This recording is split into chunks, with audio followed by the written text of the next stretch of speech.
ঠিক আছে, তাহলে তাহলে ম্যানেজমেন্ট লাস্ট মানডেতে তো আমি বলেছিলাম যে আসলে এই ক্লাসটার মূল বিষয়টা কি, তো সেটা আজকে তোমাদেরকে দেখাবো।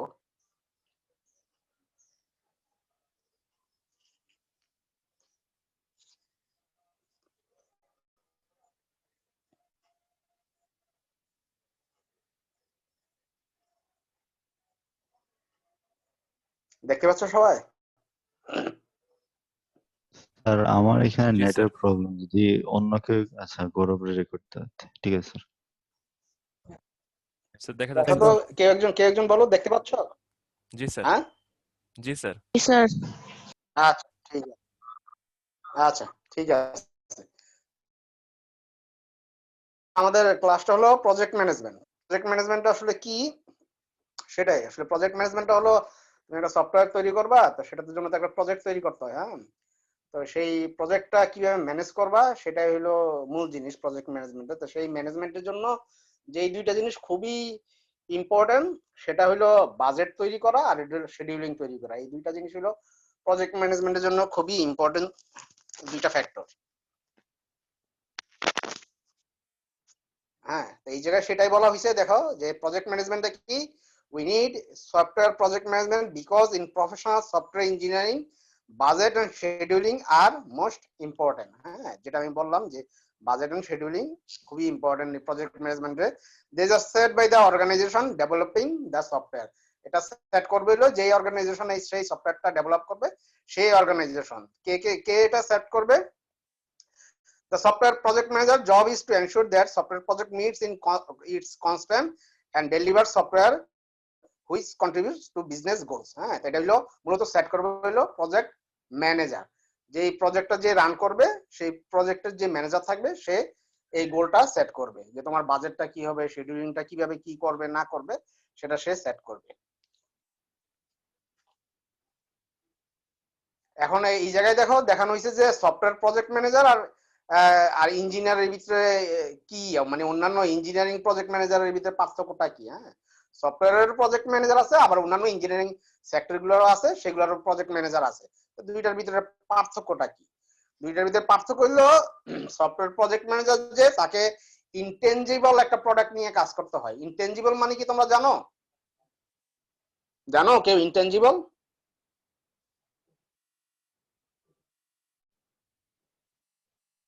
হ্যালো স্যার আমার জানা নাই স্যার। স্যার রিকভারেবল না এরকম আচ্ছা কিছু। আচ্ছা, আমি আমি বলে দিচ্ছি। হ্যাঁ হ্যাঁ হ্যাঁ আমি বলে দিচ্ছি।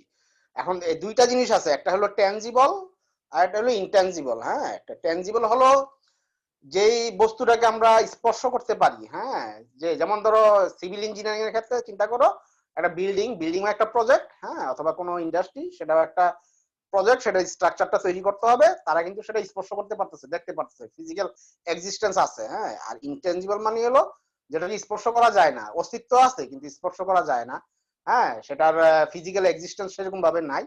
হ্যাঁ, সেটা হলো ইনটেনজিবল। এখন সফটওয়্যার প্রজেক্ট ম্যানেজার যে তাকে ইনটেনজিবল প্রোডাক্ট নিয়ে কাজ করতে হয়, কোনো টেনজিবল প্রোডাক্ট না। হ্যাঁ, আর তারপরে হলো প্রবলেম আর একটা হলো যে দেয়ার ইজ, যেমন সফটওয়্যার প্রজেক্ট ম্যানেজার হলে there is no standard software process. হ্যাঁ, যে স্ট্যান্ডার্ড কোন সফটওয়্যার প্রসেস মডেল যে ফলো করে আগে আছে, প্রসেস মডেল অনেকগুলা, দেখবে স্ট্যান্ডার্ড এটাই ফলো করতে হবে অথবা এইভাবেই করতে হবে, ব্যাপারটা সেটা না। সেই সফটওয়্যার প্রজেক্ট মডেল গুলো ফলো করে একজন সফটওয়্যার প্রজেক্ট ম্যানেজার নিজের মতো করে সেই সফটওয়্যারটা প্রজেক্টটা রান করবে। Large software projects are often one of project. হ্যাঁ, এই জায়গায় ইম্পর্টেন্ট হলো ওয়ান অফটা কি? ওয়ান অফটা হলো যেটা মানে একবারই তৈরি করা হবে আর কি। তুমি একটা বড় তোমার প্রজেক্ট তৈরি করলা, সফটওয়্যার প্রজেক্ট, সেটা বড় প্রজেক্ট গুলো সাধারণত দ্বিতীয়বার তৈরি হয় না, একবারই তৈরি হয়। যেটা আমি সবসময় এয়ার ট্রাফিকের কথা বলি, তারপরে ইআরপি সফটওয়্যার গুলো আছে আমাদের। হ্যাঁ, সেগুলো মূলত একবারের জন্যই তৈরি হয়, দ্বিতীয়বার আসলে আর তৈরি হয় না আর কি। সেই জন্য প্রজেক্ট ম্যানেজারকে অনেক কিছু চিন্তা ভাবনা করে আসলে তৈরি করতে হয়, যে হুট করে ফেললাম, এটা দ্বিতীয়বার হাত দেওয়া যাবে, মেনটেন্স করা যাবে, কিন্তু আবার নতুন করে তৈরি করা সেটা ডিফিকাল্ট। এই জন্য প্রত্যেকটা জিনিস খুঁটিনাটি ভালোভাবে দেখে তারপরে প্রজেক্ট ম্যানেজারকে কাজে হাত দিতে হয় আর।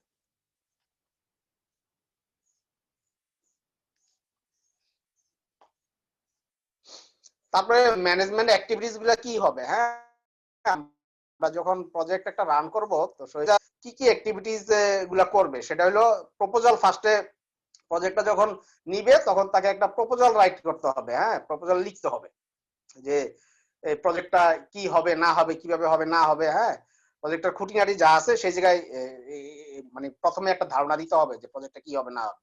তারপরে সেটা করার পরে তারপরে একটা প্রজেক্ট প্ল্যান তৈরি করতে হবে। ইম্পর্টেন্ট, প্ল্যানটাই হলো মূল জিনিস। প্ল্যানের বললাম যে এই যে প্রজেক্ট এখন ফার্স্টেই ফেল করে যদি ভুল করে কাজ শুরু হবে, ভিত্তি করে কস্টিংটা তৈরি হবে, হ্যাঁ তারপরে সেই কস্টিং এর পরে প্রজেক্ট মনিটরিং এন্ড রিভিউজ গুলা আসবে, হ্যাঁ পার্সোনাল সিলেকশন আসবে, আর ফাইনাল প্রজেক্ট শেষ হবে তখন রিরাইটিং এন্ড প্রেজেন্টেশনটা আসবে আর কি। হ্যাঁ এগুলো হলো প্রজেক্ট ম্যানেজমেন্টের অ্যাক্টিভিটিস আমাদেরকে। যেটা বললাম প্রজেক্ট প্ল্যানিং, এই প্ল্যানিংটাই দেখো, এই প্ল্যানিংটা effective management of a software project depends on thoroughly planning the progress of the project. হ্যাঁ তো যেটা আমি বললাম যে খুবই ইম্পর্টেন্ট, যেটা thoroughly depends on the thoroughly planning এর উপরে আসলে টোটাল কাজটা ডিপেন্ড করতেছে। A plan drawn up at the start of the project should be used as the driver of the for the project। যেটা বললাম একটা প্ল্যানই হইলো একটা প্রজেক্টের ড্রাইভার, হ্যাঁ এই প্ল্যানের উপরে ভিত্তি করেই প্রজেক্টটা ড্রাইভ করবে। এখন এই প্ল্যানটা করার জন্য দেখো তোমাকে কি কোন কোন ফ্যাক্টরগুলো মূলত চিন্তা করতে হবে। এই জায়গায় তোমাকে একটা কোয়ালিটি প্ল্যান তৈরি করতে হবে যে তোমার প্রজেক্টের যে প্রোডাক্টটা আছে সেটার কোয়ালিটিটা কিরকম হবে না হবে, যেটা এনশিওর করবে সেই প্রোডাক্টের কোয়ালিটি। তারপরে ভ্যালিডেশন প্ল্যান, তোমার এই প্রজেক্টটা আসলে ভ্যালিড কিনা, হ্যাঁ কার্যকর কিনা, যুগোপযোগী কিনা সেটা তোমাকে আগেই চিন্তা করে প্ল্যানটা তৈরি করতে হবে, validation plan. Configuration management plan, সেটা কনফিগার করার জন্য কিভাবে কনফিগার করতে হবে না করতে হবে, হ্যাঁ টোটাল কনফিগারেশন ম্যানেজমেন্টটা এই যে কনফিগারেশন প্ল্যানে তোমাকে দিয়ে দিতে হবে। কারণ মেইনটেনেন্স প্ল্যান, কিভাবে মেইনটেনেন্স করবা না করবা, যে তুমি যখন প্রোডাক্টটা যাদের জন্য তৈরি করতেছো তারা সেটা কিভাবে মেইনটেনেন্স করবে, টোটাল প্ল্যানটা সেই জায়গায় দিয়ে দিতে হবে। তারপরে স্টাফ ডেভেলপমেন্ট, এখন এই যে একটা প্রোডাক্ট তুমি ইয়া করে দিলা, এখন সেটার জন্য তো স্টাফ লাগবে, কোন ধরনের স্টাফ লাগবে, স্টাফের কি কি নলেজ থাকা লাগবে না লাগবে, সেগুলো ডিটেইলসটা তুমি এই প্ল্যানের ভিতরে বলে দিতে হবে আর কি।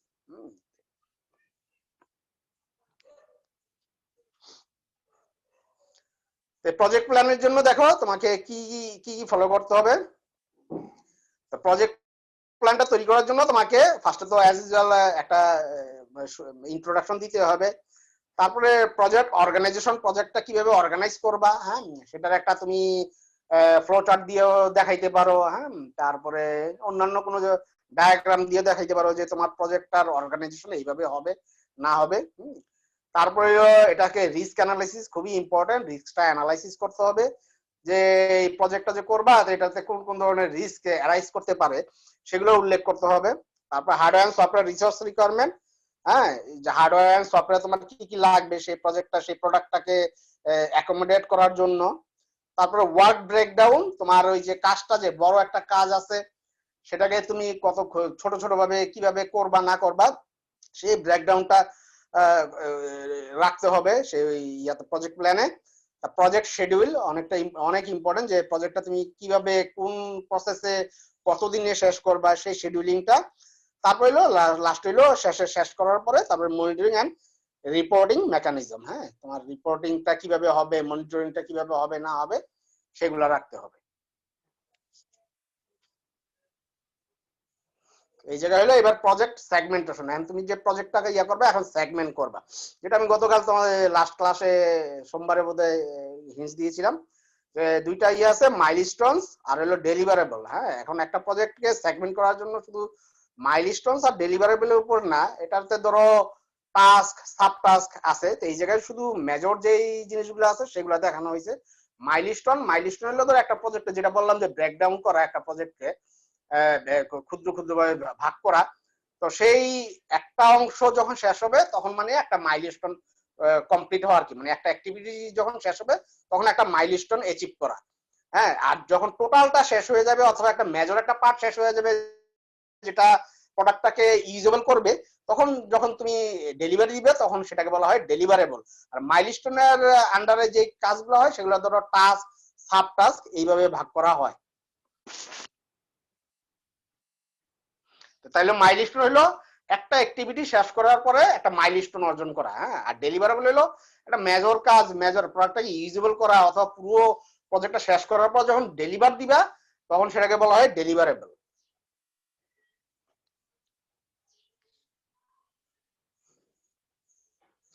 এন্ড প্রজেক্ট শেডিউলিং দেখো, এন্ড শেডিউলিংটা কিভাবে করবা। এখন ধরো টপ ডাউন অ্যাপ্রোচ আছে, বটম আপ অ্যাপ্রোচ আছে, দুই ধরনের অ্যাপ্রোচ আছে। Identify individual task for each activity, ঠিক আছে। ইন্ডিভিজুয়াল টাস্কটাকে আইডেন্টিফাই করতে হবে, তারপর হইলো তুমি কোনটা ফলো করবা আর কি, যে তুমি প্রজেক্ট শিডিউলিং যে টপ ডাউন নাকি বটম আপ। টপ ডাউন অ্যাপ্রোচটা কি? টপ ডাউনটা হলো যে তোমার প্রজেক্টের যতগুলো টাস্ক আছে, হ্যাঁ, সবগুলা টাস্ক মিলিয়ে টাস্ক তুমি কতদিনে শেষ করতে পারবা সেটা টোটাল টাইমটা দিয়ে দেওয়া, ডিউরেশনটা দিয়ে দেওয়া, যে আমি কাজটা 10 দিনে, 20 দিনে অথবা 3 মাসে, 4 মাসে অথবা 1 বছরে আমি শেষ করতে পারবো, সেই ডিউরেশনটা দিয়ে দেওয়া। সেটা হলো টপ ডাউন অ্যাপ্রোচ। আর বটম আপ অ্যাপ্রোচটা হলো যে তোমার কাজটা না, তোমার টোটাল কাজটা না, তোমার ইন্ডিভিজুয়াল টাস্ক কতদিনে শেষ করতে পারবা। ধরো একটা টোটাল কাজটা তোমার 10টা টাস্কের উপরে ডিপেন্ড করতেছে। এখন 10টা টাস্ক, ইন্ডিভিজুয়াল টাস্ক তুমি কতদিনে শেষ করতে পারতেছো সেই ডিটেইলসটা দেওয়া হইলো বটম আপ অ্যাপ্রোচ। তারপরে estimate the size of each task, হ্যাঁ। তো এখন সেই জায়গায় এস্টিমেট করবা যে তোমার এই টাস্কের উপরে ভিত্তি করে সেটা অপটিমিস্টিক হইতে পারে, পেসিমিস্টিক হইতে পারে, এক্সপেক্টেড টাইম হইতে পারে। তো অপটিমিস্টিক, পেসিমিস্টিক এন্ড এক্সপেক্টেড টাইমটা কি? অপটিমিস্টিক হলো ধরো তোমার একটা প্রজেক্ট টিম আছে, হ্যাঁ, তো এই টিম বসে সিলেক্ট করলা যে আমরা প্রজেক্টটা 30 দিনে শেষ করতে পারবো, হ্যাঁ, সেটা হলো অপটিমিস্টিক টাইম। সেই অপটিমিস্টিক টাইমের উপরে ভিত্তি করে তুমি প্রজেক্টটাকে ব্রেকডাউন করবে অথবা বিভিন্ন টাস্কে ভাগ করবা, যে যেন 30 দিনে তুমি সম্পন্ন করতে পারো। এটা হলো প্রজেক্ট টিমের উপরে ডিপেন্ড করবে। আর পেসিমিস্টিক হলো যে তোমার ধরো একটা প্রজেক্ট নিলা, এখন এই প্রজেক্টটাতে তো রংলি তুমি আগাইতে পারো, যে হ্যাঁ প্রজেক্ট টিম প্রজেক্টটা ঠিকঠাক মতোই নিছিল, কিন্তু যখন কাজ শুরু করছে তখন অনেকগুলা ভুল সিদ্ধান্ত নিচ্ছে। ভুল সিদ্ধান্ত নেওয়ার কারণে প্রজেক্টটা রং ওয়েতে আগানো শুরু করছে। একটা সময় যে দেখলো যে আসলে প্রজেক্ট আমরা রং ওয়েতে আগাচ্ছি, তার মানে এইভাবে আগাইলে তো আমরা প্রজেক্ট শেষ করতে পারবো না। সেটাকে মাথায় নিয়ে তোমাকে একটা টাইম সেট করতে হয়, যে হ্যাঁ আমি রংলি এই প্রজেক্টটা নিয়ে আগাইতে পারি। রংলি আগাইলে যে আমি তো তাইলে যে টাইমটা আমি দিব, ধরো অপটিমিস্টিক টাইম একটা দিলাম, সে আমি তো অপটিমিস্টিক টাইমে শেষ করতে পারবো না। এই রংলি যে আগাবো সেটাকে মাথায় নিয়ে যে শিডিউলিংটা করা হয় সেটা হইলো পেসিমিস্টিক, হ্যাঁ। আর এক্সপেক্টেড টাইম হলো যে তুমি তোমাকে management, higher authority, higher management তোমাকে টাইম দিয়ে দিল যে এতদিনের ভিতরে আপনাকে শেষ করতে হবে কাজটা, সেটা হলো এক্সপেক্টেড টাইমস, হ্যাঁ। এখন 3টা টাইমসের মিলে সমন্বয়ে আবার আরেকটা টাইম সেট করা যায়। মূলত প্রজেক্ট ম্যানেজমেন্টে সেটাই করা হয় আর কি, 3টা টাইম মিলে একটা টাইম সেট করা হয়, যেন রিস্কের যে ব্যাপারগুলো আছে চলে যায় সেটা হ্যান্ডেল করার জন্য যেন কিছু টাইম পাওয়া যায় আর কি। তারপরে শিডিউলটা টাস্ক করার জন্য বার চার্ট অথবা অ্যাক্টিভিটি নেটওয়ার্ক, যেটা আমি তোমাদেরকে বলছি যে দুইটা উপায়ে সেটা তোমার শিডিউলিংটা দেখানো যায়, হ্যাঁ। এর মধ্যে অ্যাক্টিভিটি নেটওয়ার্কসে আসলে খুব ভালোভাবে বোঝা যায়, বার চার্টও বোঝা যায় মোটামুটি। এই যে একটা ইয়ার দেখো, একটা ধরো প্রজেক্ট নেওয়া হইলো, সেই প্রজেক্টটাকে ভাগ করা হয়েছে বিভিন্ন টাস্কে, T1, T2, T3, এগুলো হলো টাস্ক, হ্যাঁ। এগুলো হলো টাস্ক, যে প্রত্যেকটা টাস্ক সেই প্রজেক্টগুলা। তো এখানে দেখো ডিউরেশনটা দেওয়া আছে, যেটা আমি বললাম যে এখানে বটম আপ অ্যাপ্রোচটা অ্যাপ্লাই করা হয়েছে। বটম আপ যেটা বললাম যে এটা টপ ডাউন অ্যাপ্রোচ না, টপ ডাউন অ্যাপ্রোচে তো টোটাল আমাদেরকে কতদিনে আমি শেষ করতে পারবো, সে টপ ডাউন অ্যাপ্রোচটা বটম আপ অ্যাপ্রোচ থেকে আলটিমেটলি আসবেই। তো এই জায়গায় দেখো তোমার টাস্কগুলো অনেকগুলো ভাগ করে দেওয়ার পরে দেখো তুমি প্রথম টাস্কটা 8 দিনে শেষ হবে, দ্বিতীয় টাস্কটা 15 দিনে, তৃতীয় টাস্কটা 15, চতুর্থ টাস্কটা 10 দিনে, এরকম করে ধরো প্রত্যেকটা টাস্কেরই নির্দিষ্ট টাইম দেওয়া হয়েছে যে ইয়াতে। এখন দেখো আমি তোমাদের লাস্ট ক্লাসে বলছিলাম যে একটা প্রজেক্ট যখন রান করবে, ধরো সেটা ধরো 3টা ইউনিট আছে, হ্যাঁ, ধরো লেফট, মিডল, রাইট, 3টা ইউনিট আছে আমার প্রজেক্টটার জন্য। 3টা ইউনিট মানে 3টা গ্রুপ আছে। তা আমি তাহলে কি 3টা টাস্ক সাইমালটেনিয়াসলি রান করতে পারবো। হ্যাঁ, এখন সেই জন্য ধরো আমি T1 T2 আর T4 নিলাম, কারণ হলো T2 T3 দুইটাই 15 দিনে সম্পন্ন হয়। তো সেই হিসেবে আমার দুইটা একই ইয়াতে সম্পন্ন হয় এরকম নেওয়ার দরকার নাই। একটা আমি নিব যেটা একটু হাই টাইমে সম্পন্ন হবে, আর বাকি দুইটা তার থেকে কম টাইমে সম্পন্ন হবে, এরকম দুইটা টাস্ক আমি নিয়ে নিলাম। তাহলে আমার 3টা ইউনিটই সাইমালটেনিয়াসলি কাজ শুরু করলো। এই জায়গায় ধরো একই ডেটে ধরো T1 T2 T4 একই দিনে শুরু হবে। হ্যাঁ, এখন আমার সর্বোচ্চ টাইম হইলো 15 দিন, মানে 15 দিনের ভিতরে এই 3টা টাস্ক যখন শেষ হবে তখন মানে আমার একটা মাইলস্টোন কমপ্লিট হওয়া। বুঝতে পারছো?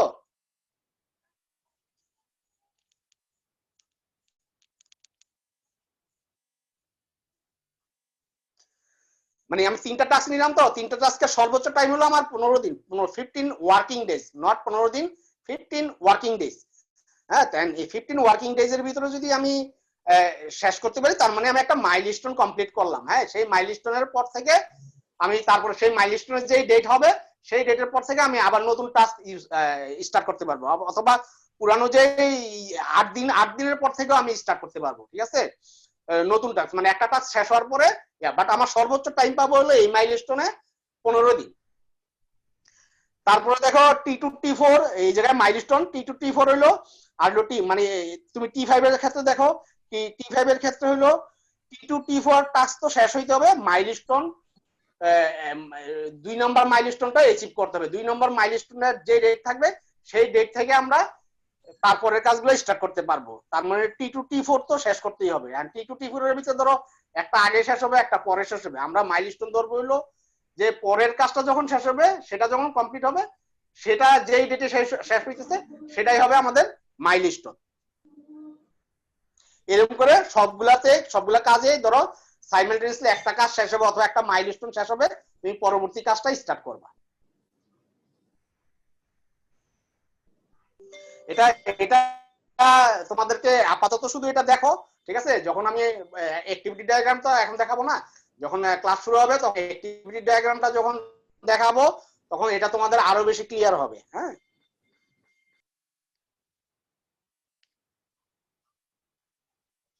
এই জায়গায় সেটা দেখানো হয়েছে। এই জায়গায় জাস্ট যে গ্রুপটা আছে সেই গ্রুপটাকে কাজ ভাগ করে দেওয়া হয়েছে, সেটা কিভাবে ভাগ করা হয়েছে সেটাই শুধু দেখানো হয়েছে। অলমোস্ট লাস্ট পিকচারের মতো একই, এই জায়গায় শুধু কাজগুলো ভাগ করে দেওয়া হয়েছে। এই জায়গায় দেখো, এই জায়গায় বার চার্টে সেটা দেখানো হয়েছে। ধরো এটা ইউএসএ টাইমিং সিস্টেম ফলো করা হয়েছে, এই জন্য ধরো 5 মানে 4ই মেতে 2009 কাজটা শুরু হয়েছিল। এটা ধরো ওটার ডেট ছিল 8 দিন, 8 দিনের ভিতরে, এই জন্য 14 তারিখে সেটা শেষ হয়েছে। হ্যাঁ, 14/5/2009, 14/5 কেন, 4 থেকে শুরু হইলে সেই ইয়াতে 8 দিনের ভিতরে তো 12 তারিখে শেষ হওয়ার কথা, কিন্তু 12 তারিখে শেষ হয়, কারণ হলো তোমাদের তো 2 দিন তো এটা বাহিরের সিস্টেমে যেহেতু করা হয়েছে, ওখানে তো 2 দিন, আমাদেরও তো 2 দিনই ছুটি, সেই 2 দিন ছুটিকে অ্যাড করে তারপরে কাজটাকে ধরা হয়েছে যে কাজটা ফার্স্ট টাস্কটা শেষ হয়েছে 14 তারিখ। তারপরে দেখো T2 শুরু হয়েছে একই ডেটে, তারপর T4 ও শেষ হয়েছে একই ডেটে। তুমি T3 এর ক্ষেত্রে দেখো, T3 এর ক্ষেত্রে এটা হলো 17 তারিখে শুরু হয়েছে, কিন্তু T1 দেখো, T1 শেষ হয়েছে কত, 14 তারিখে। হ্যাঁ, যেটা আমি বললাম তখন যে একটা টাস্ক শেষ হওয়ার পরে হয় মাইলস্টোনের পার্সপেক্টিভে অথবা টাস্কের পার্সপেক্টিভে তোমার পরবর্তী কাজটা শুরু হয়ে যাবে। হ্যাঁ, তো এই জায়গায় ধরো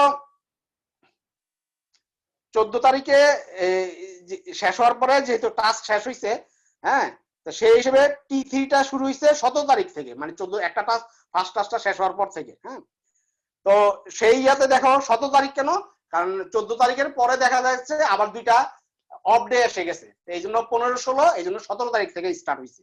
দুদিন অফ ডে পর থেকে, মানে এই জায়গায় ক্যালকুলেট করতে হবে ওয়ার্কিং ডেজ গুলাকে, নট অফ ডে গুলা, বন্ধের দিন গুলাকে ক্যালকুলেট করা যাবে না, শুধু ওয়ার্কিং ডেজ গুলাকে ক্যালকুলেট করে এই বার চার্টটা তৈরি করা হয়েছে।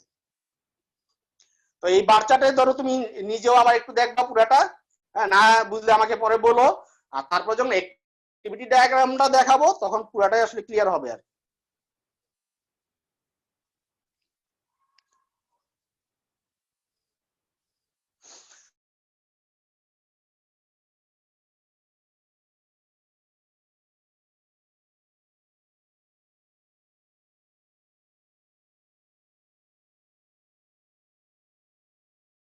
risk which may affect the project schedule or the quality of the software being developed, ঠিক আছে? যেসব রিস্ক গুলা তোমার প্রজেক্টকে হ্যাম্পার করতে পারে, ডেভেলপমেন্ট আঘাত করতে পারে, শিডিউলিং এ আঘাত করতে পারে। Risk is the probability that some undesirable circumstances will actually occur. রিস্কটা কি? Risk may threaten the project, the software being developed or the organization. তাহলে তারপরে কি করতে হবে? Identify the risk and drawing up plans to minimize their effects on the project is called the risk management. হ্যাঁ, identify করে সেই অনুযায়ী প্ল্যানটা তৈরি করাটাই হলো risk management.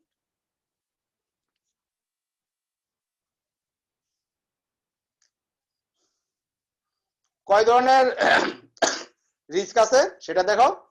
Project risk, product risk, business risk. হ্যাঁ, প্রজেক্ট রিস্কটা হবে যেটা যদি প্রজেক্টের শিডিউল আর রিসোর্সে এফেক্ট করে, সেটা হলো প্রজেক্ট রিস্ক। আর প্রোডাক্টের কোয়ালিটি আর পারফরমেন্সে যদি অ্যাটাক করে সেটা হলো প্রোডাক্ট রিস্ক। আর বিজনেস রিস্ক হলো টোটালটাই affect the organisation developing and producing the software. হ্যাঁ, টোটালটা থেকে যদি এফেক্ট করে সেটা হবে বিজনেস রিস্ক, যেটাকে জড়িত।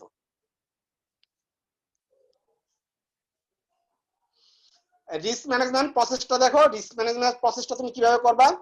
ফার্স্টে রিস্ক আইডেন্টিফিকেশন করবা, তারপর রিস্ক অ্যানালাইসিস করবা, তারপর রিস্ক প্ল্যানিং করবা, তারপর রিস্ক মনিটরিং। হ্যাঁ, প্ল্যানিংটা করার পরে মনিটরিং করতে হবে। তো রিস্ক আইডেন্টিফিকেশনটা কি? লিস্ট অফ পটেনশিয়াল রিস্ক, মানে কি কি রিস্ক অ্যারাইজ করতে পারে সেটা লিস্ট করাটাই হলো রিস্ক আইডেন্টিফিকেশন। সেইভাবে আইডেন্টিফাই করবে। আইডেন্টিফাই করার পরে তুমি প্রত্যেকটা রিস্ককে অ্যানালাইসিস করবা। হ্যাঁ, অ্যানালাইসিস করবা যে এই রিস্কটা কিভাবে কি করা যায় না করা, এই রিস্কটাকে কিভাবে অ্যাভয়েড করা যায়, অথবা এই রিস্কটার কিভাবে বিকল্প কিছু করা যায় সেটা করা আর কি। সেটা অ্যানালাইসিস করার পরে তুমি প্রায়োরিটাইজ করে সেই জিনিসটা করবা। রিস্ক প্ল্যানিং এর ক্ষেত্রে দেখো risk avoidance and contingency plan, সেটা রিস্ক অ্যানালাইসিসের উপরে ভিত্তি করে সেটা তুমি করবা। তাও সেটা সেগুলো নেওয়ার পরে তারপর আবার টোটাল রিস্কটাকে আবার মনিটর করতে হবে। হ্যাঁ,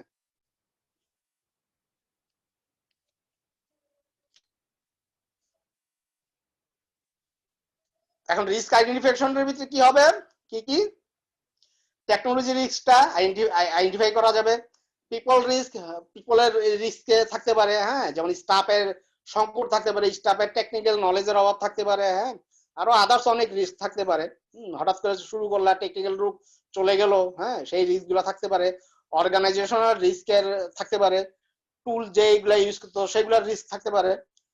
রিকোয়ারমেন্টস রিস্ক থাকতে পারে, এস্টিমেশন রিস্ক থাকতে পারে, যেমন বাজেট টাজেটের ব্যাপারগুলো থাকতে পারে, যে এই রিস্ক বাজেটের এই জিনিসগুলা হইলো রিস্ক আইডেন্টিফিকেশনের ক্ষেত্রে এগুলা কনসিডার করতে হবে, এই কনস্ট্যান্ট গুলা কনসিডার করতে হবে।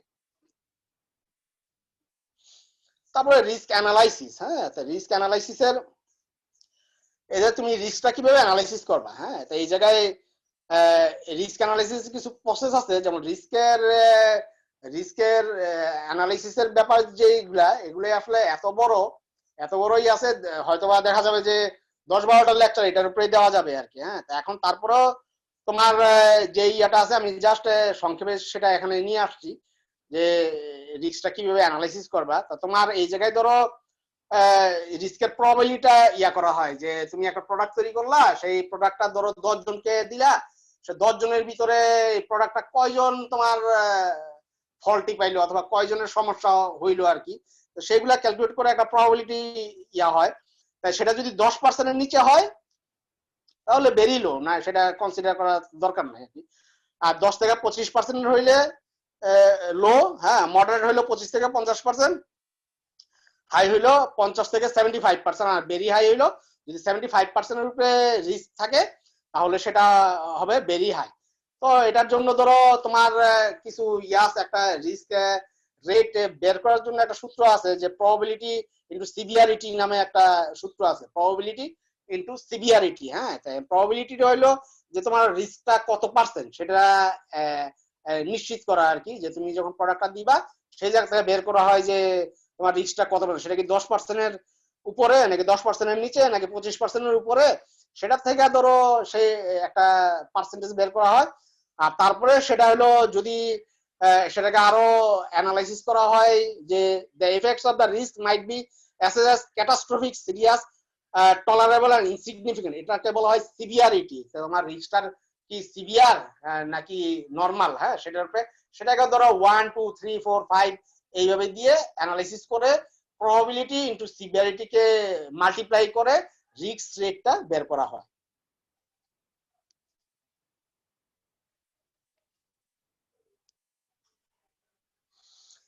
তারপর হলো রিস্ক প্ল্যানিং, যেটা বললাম যে রিস্ক তো আইডেন্টিফাই হইলো, হ্যাঁ তা রিস্ক